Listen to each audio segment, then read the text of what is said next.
আসসালামু আলাইকুম, কেমন আছেন আপনারা সবাই? আশা করি ভালো আছেন। Welcome to our blog.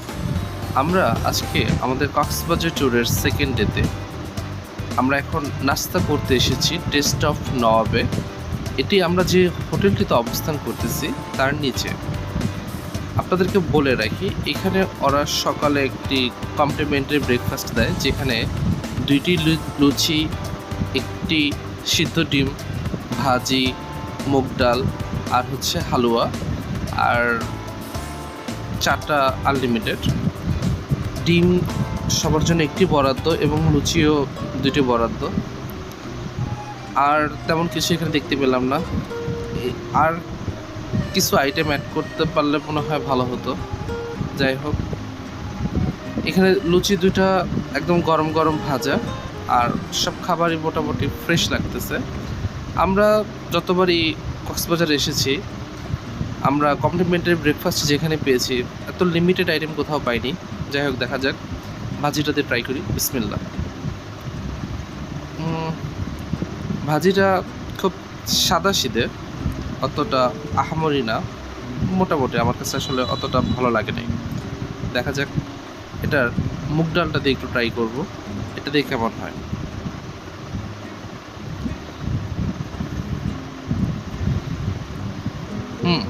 মুগ ডালটা মোটামুটি ভালো। এখানে ডালের স্মেলটা খুব ভালো লাগতেছে।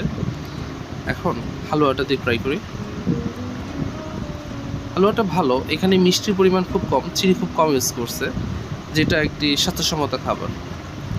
আমরা সবাই মিলে এখন এখানে ব্রেকফাস্ট করব, তারপরে এখান থেকে চা পান করে আমরা হিমছড়ি ইরানি আউটিংয়ে বের হব। এই হচ্ছে আমাদের প্ল্যান। এই বড় চায়ের কাপটি হচ্ছে আমার সহধর্মিনীর, সে চা খেতে খুব পছন্দ করে। যাই হোক, আমরা একটু রেস্ট নিয়ে সকাল 10টার দিকে একটি অটো ভাড়া করলাম। বিকেল 4টা পর্যন্ত অটো আমাদেরকে হিমছড়ি এবং ইরানি সব জায়গায় নিয়ে যাবে। এটা আমরা ফিক্সড করলাম 1000 টাকা করে। আসলে যখনই আমরা কক্সবাজার আসি, আমাদের পরের দিনের প্ল্যান থাকে হিমছড়ি এবং ইরানি যাওয়ার। আপনাদের কি থাকে অবশ্যই কমেন্ট করে আমাদেরকে জানাবেন। আজকের এই সুন্দর সকালে আপনাদের সবাইকে স্বাগতম। অনেক রোদ উঠেছে। আমরা আস্তে আস্তে আস্তে মেরিন ড্রাইভ রোডের দিকে প্রবেশ করতেছি। আমার এইখানে জার্নিটা খুব মজা লাগে। আমি তো অনেক এনজয় করি, আপনারা তো করেন তাই না? নিশ্চয়ই। খুব সুন্দর প্রকৃতির দৃশ্য দেখতে দেখতে এগিয়ে যাচ্ছি হিমছড়ি এবং ইরানির দিকে। আমাদের হাতের ডান পাশে হচ্ছে প্যারাসাইক্লিং। আমরা এটা করি না, আসলে আমাদের ভয় লাগে আসলে, কিন্তু যারা প্যারাসাইক্লিং লাভার তাদের এটা অনেক ভালো লাগে। কি সুন্দর প্রকৃতির দৃশ্য, মনে হয় নিজেকে যেন হারিয়ে নিয়ে যায়। অপরূপ লীলাভূমির দেশ আমার এই বাংলাদেশ।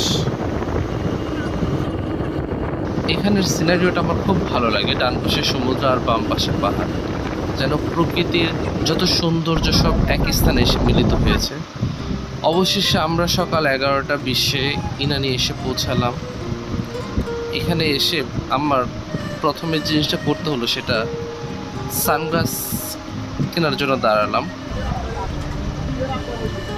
আমার হাজবেন্ড সানগ্লাস কিনলো, কারণ কালকে সি বিচে সানগ্লাসটি হারিয়ে ফেলেছে সে।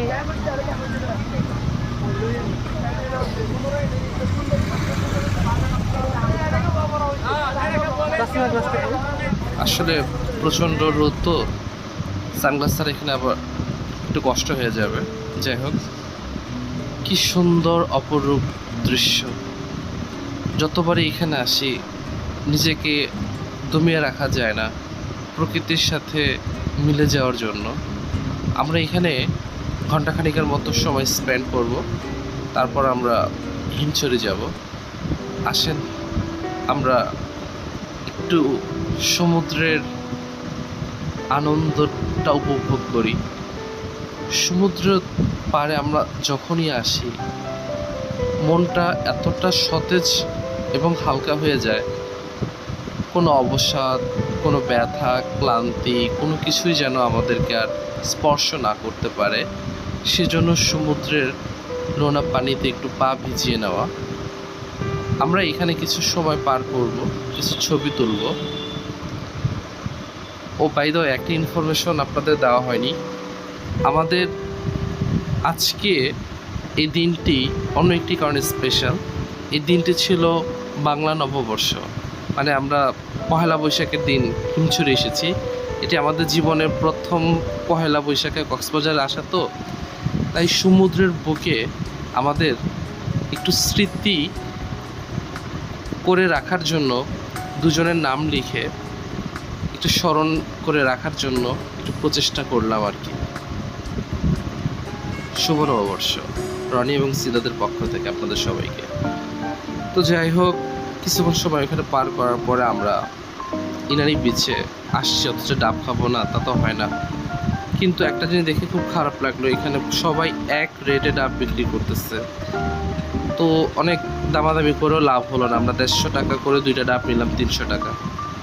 তো আমরা ডাব খেয়ে তারপর আমরা আবার অটোতে উঠে হিমছড়ি যাব। হিমছড়ি এসে হিমছড়ি থেকে টিকিট কিনলাম, প্রবেশ মূল্য 40 টাকা। আসলে যে রোদ, এই রোদে খাড়া সিঁড়ি বেয়ে উপরে ওঠা, যাই হোক অবশেষে অনেক চড়ুই উতরাই পার করে আমরা হিমছড়ির সর্বোচ্চ উপরে এসে এখান থেকে সমুদ্রের ভিউটা, এটাই দেখতে ভালো লাগে আসলে। কি অবস্থা আপনাদের হিমছড়িতে? অনেক মজা লাগছে, অনেক সেই মজা। আমি তো একদম টায়ার্ড না। কাউকে আপনি যদি খুব অপছন্দ করেন তাকে সেই বিড়ির বার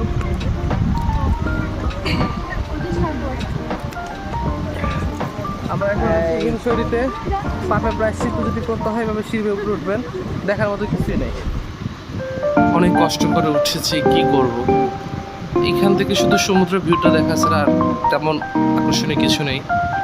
তারপরে আমরা একটা কর্নারে একটা সাইড দেখলাম, আমরা সেখান থেকে একটা ছবি তোলার জন্য এগিয়ে যাচ্ছি, একটু স্মৃতি ধরে রাখার জন্য। আসলে আপনাদের ভাবে হাইরিং প্রবলেম আছে, অনেক কষ্টে তাকে এই পর্যন্ত নিয়ে এসেছি।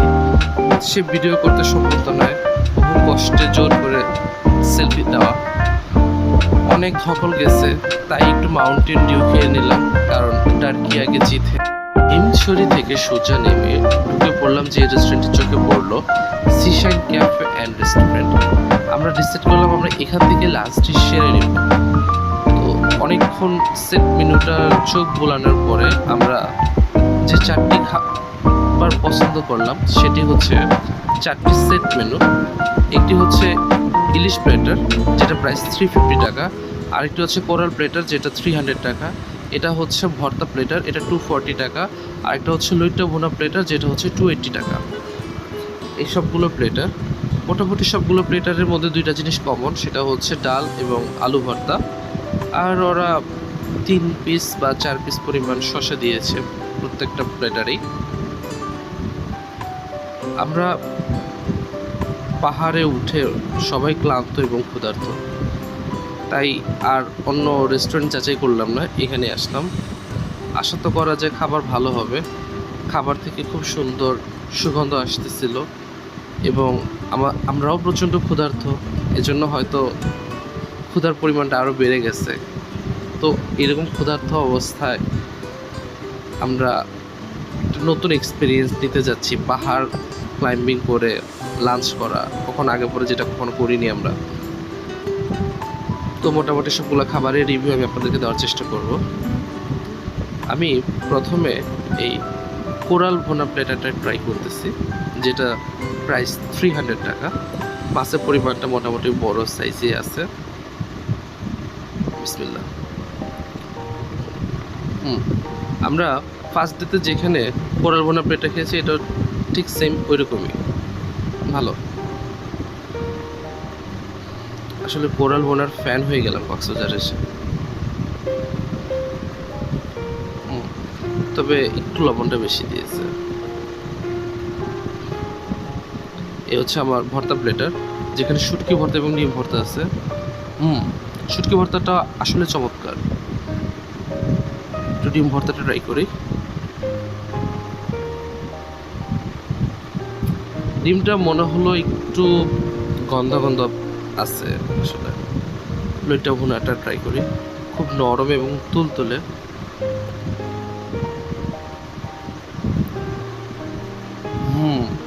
অসাধারণ, এটা মুখে দিতে মেল করতেছে। আপনার এক্সট্রা লবণ নেওয়া লাগবে না আশা করি। এ হচ্ছে আমার ইলিশ ভুনা প্লেটার, যেটা আমি নিজে অর্ডার দিয়েছি নিজের জন্য। ইলিশটা মোটামুটি সাইজ ভালো। এটা চলে অ্যাভারেজ, কিন্তু ওই লইটা ভুনার কাছে এটা। এখন খাবার খেয়ে হোটেলে ফিরবো, সবাই ক্লান্ত। তো ভিডিওটি আর লম্বা করতেছি না, এই ভিডিওটি এখানে শেষ করতে হচ্ছে। একটু রেস্ট নিয়ে সন্ধ্যার পরে আবার বের হব। আমাদের ভিডিওটি ভালো লাগলে লাইক দেবেন। যারা যারা চ্যানেলটি সাবস্ক্রাইব করেনি এখনই সাবস্ক্রাইব করে আমাদের পাশে থাকবেন।